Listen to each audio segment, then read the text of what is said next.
Italy میں lock down میں 12 April تک توسیع، انڈونیشیا اور میکسیکو میں ہیلتھ ایمرجنسی کا اعلان۔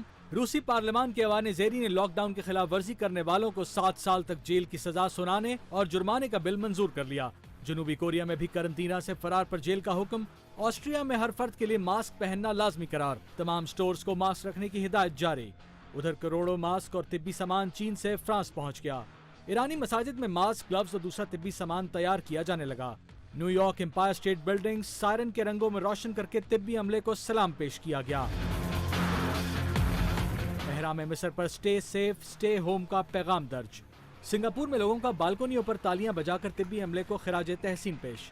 اقوام متحدہ کی ترقی پذیر ملکوں کے لیے $25 کھرب امدادی پیکج کی اپیل۔ بھارت میں لاک ڈاؤن، لوگوں کا شہروں سے قصبوں اور دیہاتوں کو واپسی کے لیے پیدل مارچ۔ چین میں نظام زندگی معمول کی جانب لوٹنے لگا، مختلف شہروں میں کارخانوں کا پہیہ دوبارہ گھومنے لگا۔